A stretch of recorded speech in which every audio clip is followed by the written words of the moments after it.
नमस्कार. आपल्या सगळ्यांनाच माहिती आहे, एका लग्नाची पुढची गोष्ट या नाटकाचे 500 प्रयोग झालेत आणि ते नाटक अव्याहत अजून सुरू आहे.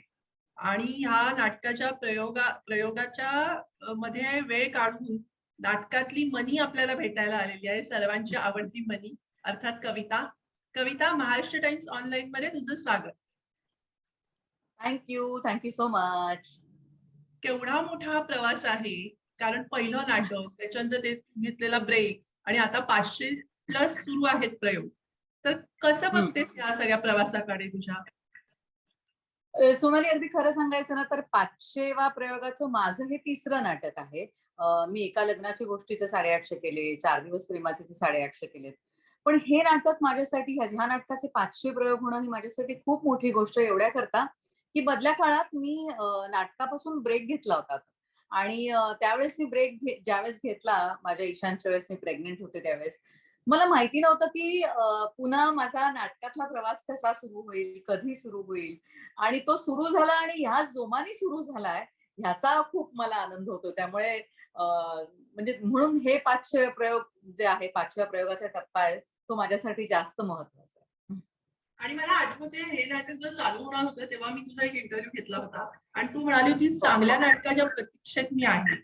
होते म्हणजे आणि हे नाटक हो. प्रेक्षक घेऊन आला. तर तेव्हा हो. खूप फिलिंग असेल ना? काय काय तेव्हा छान फिलिंग असेल ना, हे नाटक जेव्हा तू प्रतीक्षेत होता? ऍब्सोल्युटली. अगदी सोनाली, मी तुला नाही म्हणते, नाटक असो, सिनेमा असो, सिरियल असो, प्रत्येक कलाकारांना एक एक छान काहीतरी मिळावं ह्याच्या प्रतीक्षेत असतो. म्हणजे काय, आता माझे 500 प्रयोग झालेत, आता 500 प्रयोगच्या प्रतीक्षेत मी होते. कारण मला असं वाटत होतं की माझा जर कमबॅक व्हायचा असेल, मला जर पुन्हा रंगमंचावर यायचे, तर ते छान दणदणीत कमबॅक व्हावा असं मला वाटत होतं. आणि तो खूप छान झाला असं मला वाटतं ह्या नाटकाच्या निमित्ताने.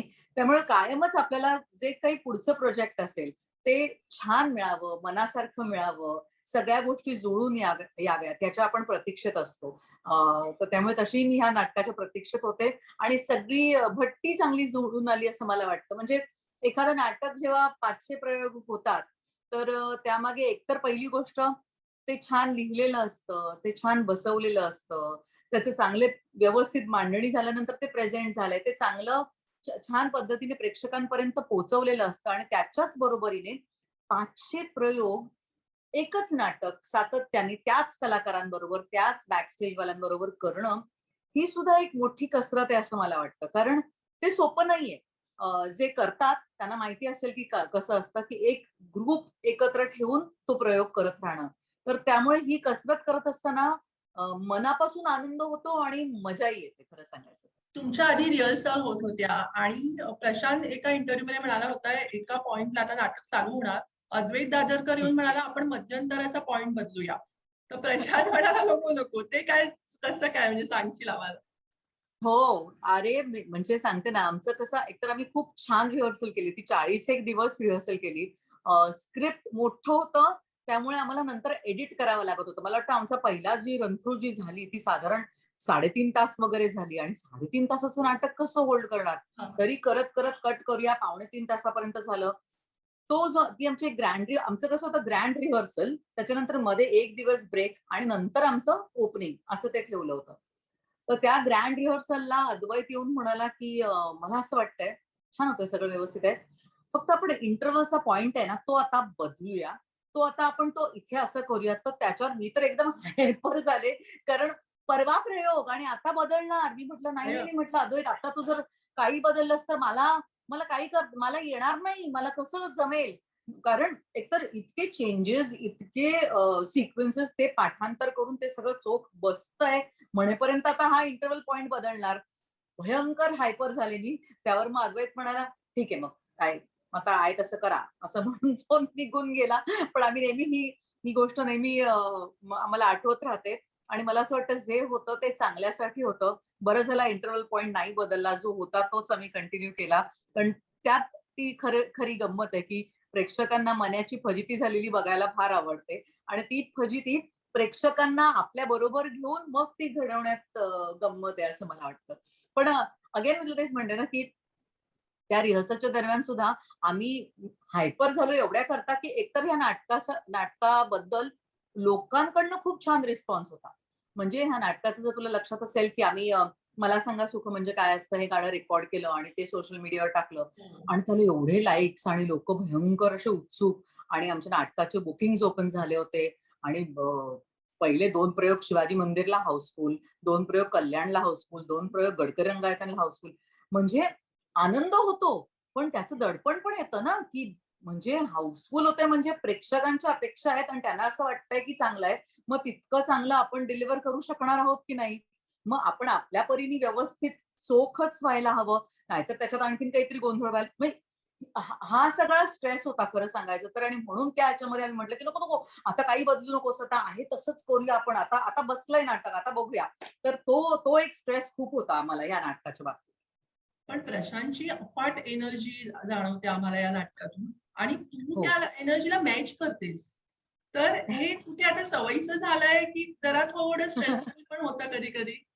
काय सांगशील? नाही, मी तुला खरं सांगू का सोनाली, मी नाटकात काम करायला सुरुवात केली ना गं, त्यावेळेसपासून प्रशांत स्टेजवरचा स्टारच होता कायम. म्हणजे मी नाटकात काम त्याच्याबरोबर पहिलं नाटक केलं ते 4 दिवस प्रेमाचे आणि त्याच्यात त्यावेळेस सुद्धा प्रशांतचं वेद उणे 5, गेला माधव कुणीकडे आणि मला वाटतं लेकुरे उदंड झाली अशी प्रशांतची 4-5 नाटकं आणि त्याही वेळेस तो असे धडाधड प्रयोग इकडनं प्रयोग करून तिकडे आलाय वगैरे आणि असे दणदणीत एनर्जी तो प्रचंड एनर्जीने काम करतो. म्हणजे अं, मला त्यावेळेसही असं वाटलं होतं, की आपण आपण ह्या माणसाला कॉम्पीट नको करूया. आपण ह्याला साथ देऊया.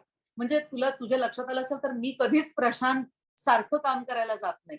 मी माझ्या परीने काम करते, पण मी त्याला अ, त्याला काय म्हणू त्याला कंपॅटिबल होईल असं काम करते. असं हं. माझा प्रयत्न असतो. त्यामुळे हो, पण तो ज्या एनर्जीने येतो, तर ती रिहर्सलमध्येच तो आम्हाला सांगतो, की मी असं आणि आता इतके प्रयोग त्याच्याबरोबर मीच त्याच्याबरोबर काही काही हजार प्रयोग केले असतील. हो, त्यामुळे मला माहिती आहे, की किती काय एनर्जीने तो येऊ शकेल. हो. तर त्यामुळे you have to just be prepared म्हणजे की आपण ते छान त्याला त्याला सांभाळून घ्यायचं किंवा त्याला बॅलन्स करायचंय. त्याला कॉम्पीट करण्यात काही अर्थ नसतो. कारण मला मला असं वाटतं मला तरी सवय आहे प्रशांत ज्या पद्धतीने काम करतो त्याची. आमच्या नाटकात अतुल तोडणकर हा पहिल्यांदाच प्रशांत बरोबर काम करतो. हां, तर हां. तो कायम गिंगेत म्हणजे सुरुवातीच्या प्रयोगात, "अरे, अरे मी दमलो यार, दमलो. कारण ह्या माणसाला मॅच करायचं काय एनर्जीने येतात सर. त्याच्यापुढे आपण आपली वाक्य बोलायची म्हणजे आपण पण त्या एनर्जी त्यात तीच पट्टी लावायला पाहिजे." तर हे त्याला कळेपर्यंत त्याला बरेच मला वाटतं 40-50 प्रयोग त्याला तो अंदाज यायला गेले, की काय एनर्जीने काम करतो. पण प्रशांतची एनर्जी ही खरं सांगू सोनाली हां. थक्क करणारी आहे. म्हणजे मी आज त्याची को ॲक्टर जरी असले, तरी मी एक प्रेक्षक म्हणून सुद्धा जेव्हा त्याला बघते आणि त्याला को ॲक्टर म्हणून सुद्धा इतकी वर्ष बघते आणि आत्ता अलीकडे मी त्याच्याबरोबर 500 प्रयोग केले असले, तरी हं. सुद्धा प्रत्येक वेळेस मला वाटतं, की ह्या माणसाची एनर्जी थक्क करणारी आणि तो काहीतरी वरनं घेऊन आला असं मला वाटतं. ते दैवी आहे असं मला वाटतं ॲट टाईम्स. खरंय. आणि मग इतक्या ठिकाणी प्रयोग होतात तुमचे, तर प्रेक्षकांच्या प्रतिक्रिया काय असतात? काही लक्षात राहणारी प्रतिक्रिया? खूप असतात एकतर. मला वाटतं ह्या नाटकाच्या निमित्ताने एकतर बऱ्याच प्रतिक्रिया अशा असायच्या, की "अहो, आम्ही ना शाळेत असताना नाटक पाहिलं होतं आणि आता ना मी माझ्या बायकोला घेऊन नाटक बघायला आलोय किंवा मी अरे वाह! तेव्हा आई-वडिलांबरोबर मग त्यावेळेस आपल्याला वाटतं, "अरे हो रे! म्हणजे आपलं एका लग्नाची गोष्ट किती वर्षांपूर्वी आलं होतं? 22 वर्षांपूर्वी नाही का?" म्हणजे त्यावेळेस कुठेतरी जाणवतं. इनफॅक्ट त्याच बाबतीत एक छान किस्सा मला नेहमी आठवतो आणि मी नेहमीच खरं तर तो किस्सा सांगत असते. ते म्हणजे आमचा शिवाजी मंदिरला प्रयोग होता आणि एक प्रेक्षक आले होते जोडपं आणि त्यांनी सांगितलं, की "आम्ही तुमचं एका लग्नाची गोष्ट पाहिलं." तर ॲज युजुअल आम्ही म्हटलं, "हां, पूर्वी लहानपणी पाहिलं आणि आत्ता परत आम्ही आलोय वगैरे, वगैरे असंच असणार." तर ते हं. म्हणाले, "हो, पाहिलंय आणि आम्ही त्यावेळेसची तिकीटं पण आमच्या जवळ आहेत." अरे म्हटलं, वाह! "म्हणजे?" तर म्हणे, तर त्यांच्याकडे एका लग्नाच्या गोष्टीची ₹70 तिकीट होतं शिवाजी मंदिरचं. हो. त्यावेळेसची 4 तिकीटं त्यांनी त्यांच्या पाकिटात जपून ठेवली होती, कारण त्यांना ते नाटक आवडलं होतं. वाह! तर मला वाटतं 20-22 वर्ष एखाद्या प्रेक्षकांनी म्हणजे ही ही किती काय म्हणू कौतुकास्पद आहे किंवा हे ऐकून इतकं भारावून जायला होतं. मग आम्ही त्यांना रिक्वेस्ट केली प्रशांत आणि मी, की तुमच्याकडे 4 आहेत ना, तर आमच्याकडे काहीच नाहीये. तर तुम्ही मला 1 तिकीट द्या प्लीज आणि प्रशांतला तिकीट द्या. आणि माझ्या आणि प्रशांतच्या पाकिटात आजही ते एक तिकीट आहे, की किती प्रेमाने म्हणजे ती एक मला वाटतं आमची ती पावती आहे ना, की प्रेक्षकांनी ते जपून ठेवलं तिकीट. त्यांना ते नाटक आवडलं. पुन्हा ते आम्हाला येऊन भेटले इतक्या वर्षानंतर. तर ते तिकीट आजही माझ्या पाकिटात असतं आणि आम्ही ते जपून ठेवलंय, की ते एखादं अवॉर्ड वगैरे मिळण्यापेक्षाही ते फार मोठं आहे असं मला वाटतं. खरं म्हणजे अवॉर्डच आहे म्हणायला हरकत नाही. आणि परदेशात खरंच. परदेशात एवढे प्रयोग झाले म्हणजे हं. ऑस्ट्रेलियाला तुम्ही गेला होतात, लंडनलाही गेला हो. होतात. तर मग तिथे कसं काय आपले मराठी लोक भेटतात तेव्हा कसं असतं? तिथे तेच असतं का, एक तर तिथे काय होतं, नेहमीच परदेशी प्रयोग करत असताना मला जाणवतं, की तिथे एकतर आपल्या इतके नाटकाचे प्रयोग होत नाहीत ना, त्यामुळे त्यांना त्यांना खूप कौतुकच असतं आपलं आपलं. प्रचंड कौतुक असतं. आणि त्यात एका लग्नाची गोष्टच आम्ही सगळीकडेच प्रयोग केलेत पूर्वी. यूएसला केलाय, लंडनला केलाय, दुबईला केलाय. त्यामुळे त्यांना तो एक विशिष्ट वर्ग असतो, की ज्यांनी एका लग्नाची गोष्ट पाहिली आणि त्यांनी एका लग्नाची पुढची गोष्टही बघायला आलेत. म्हणजे खात्री आता बऱ्याचदा आता कसं होतं मुंबईत बऱ्याचदा असा प्रेक्षक येतो, की ज्याने एका लग्नाची गोष्ट पाहिलं नाहीये, पण एका लग्नाची पुढची गोष्ट पाहायला आलेत. पण यूएसला किंवा बाहेरगावी बऱ्याचदा असा प्रेक्षक येतो, की ज्यांनी ते पहिलं नाटक पाहिलंय. हं. त्यामुळे ते ऑलरेडी तुम्हाला काय सांगू, ते अप्रिशिएट करण्याच्या हेतूनीच येतात असं मला वाटतं किंवा कौतुकानेच येतात आणि छान रिसीव्ह करतात आमचं नाटक. त्यामुळे मजा येते आम्हाला प्रत्येक वेळेस तिथे प्रयोग करत असताना. दुबई पण झालं ना मला वाटतं तुमचं? Australia, Dubai, London. दुबईला हो, दुबईला 2दा झाला, लंडनला 2दा झाला, ऑस्ट्रेलिया झालं. आता खरं तर आमचा आफ्रिकेचा प्रयोग राहिला. कारण आफ्रिकेला प्रयोग करायचा केनिया, युगांडा आणि आणखीन एका ठिकाणी खरं प्रयोग होता.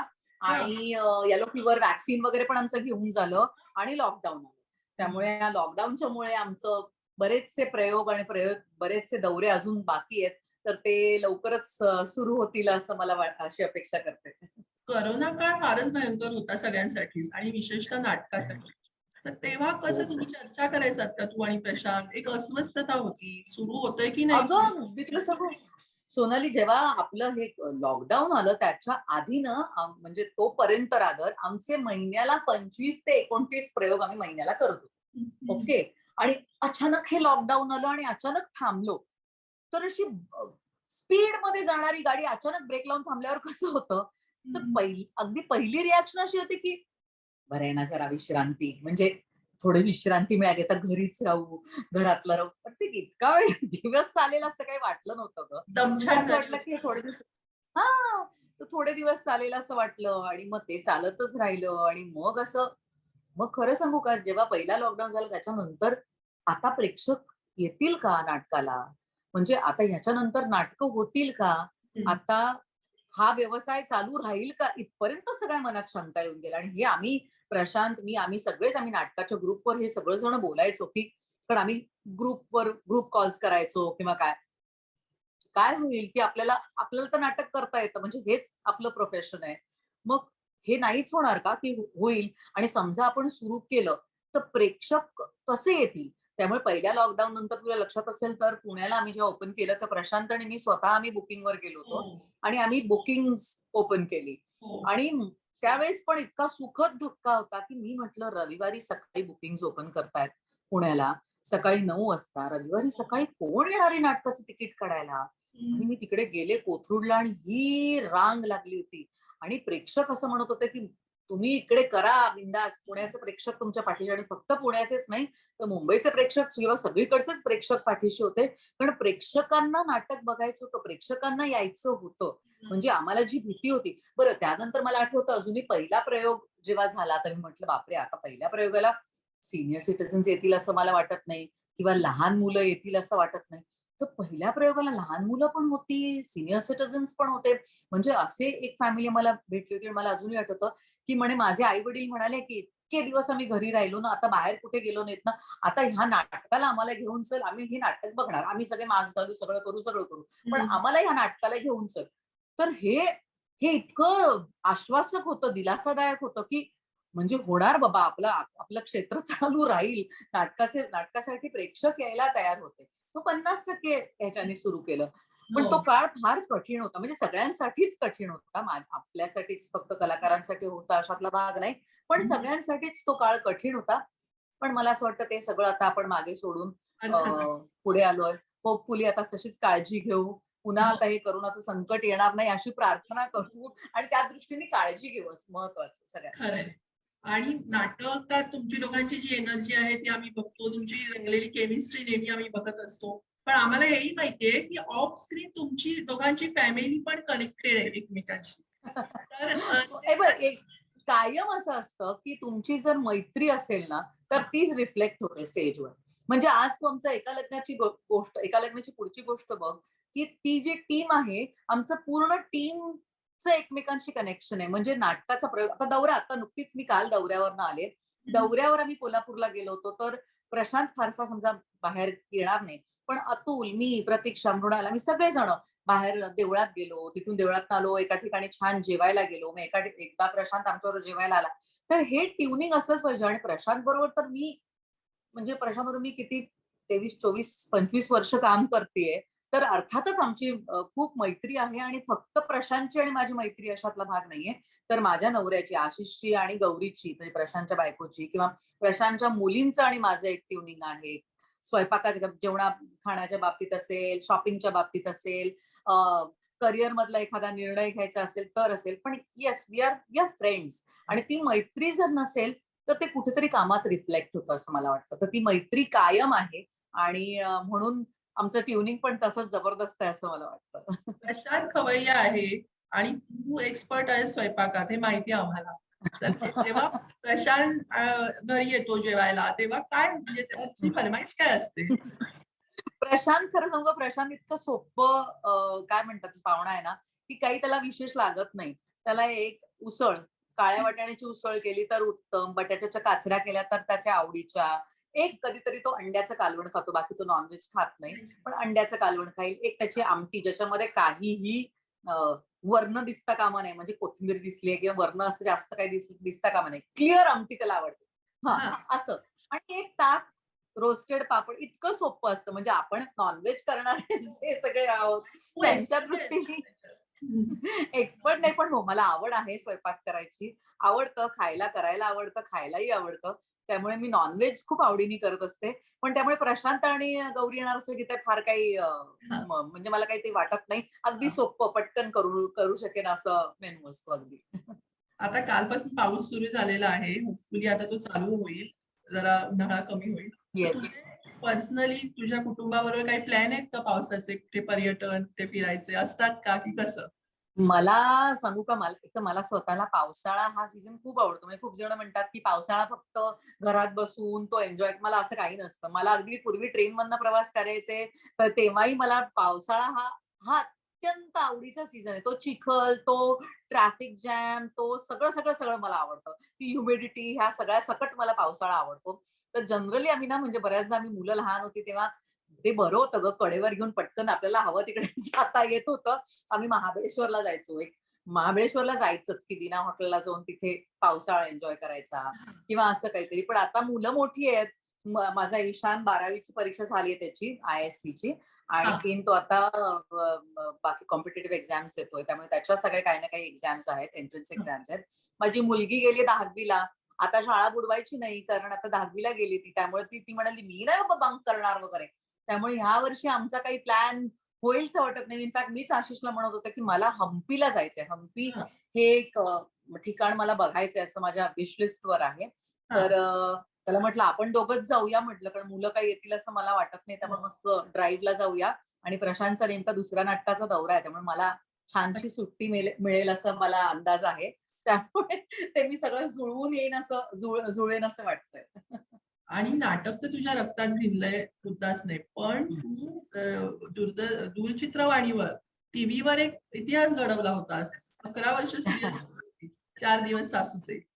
तर हो. कसं आता आम्ही पुन्हा बघू का तुला टीव्हीवर? सगळ्यांना इच्छा आहे. नक्कीच. मी तुला एक सांगू सोनाली, मला कायम असं वाटतं ॲज अन ॲक्टर, म्हणजे काही जण असं म्हणतात, की तुम्ही नाटक करताना मग काय बाकी काही, नाटक इज द बेस्ट आणि मग नाटक केलं तर दुसरं काही करायची. मला असं मुळीच वाटत नाही. हं. आयडियली मला विचारशील ना, तर मला एक नाटक, एक डेली सोप आणि मस्त 6 महिन्यातून एखादा सिनेमा, असं सगळं बॅलन्स्ड आवडेल. That is my wish list. पण दुसरी गोष्ट अशी असते, की मी खूप 4 दगडांवर पाय ठेवू शकत नाही. म्हणजे मला जेव्हा नाटक आमचे 25 एक प्रयोग होत होते, तोपर्यंत मी दुसरी कुठलीच कमिटमेंट घेत नव्हते, एवढ्या करता, की मला माझं घर सांभाळून जेवढं काम करता येईल तेवढं करायचंय. खूप धावपळ करत मला काम करायला, माझा स्वभाव तसा नाहीये म्हणजे. त्यामुळे मी तरी पण मी 25 प्रयोग करत होते. म्हणजे असं काही फार अगदी कमी करत होते अशातला भाग नाही. तसं. पण आता मला असं वाटतं, की आमच्या नाटकाचे प्रयोग साधारण 8 ते 10 प्रयोग, 12 प्रयोगांवर आहे संख्या. त्यामुळे आता मी एखादी डेली सोप नक्की करायला ओपन आहे.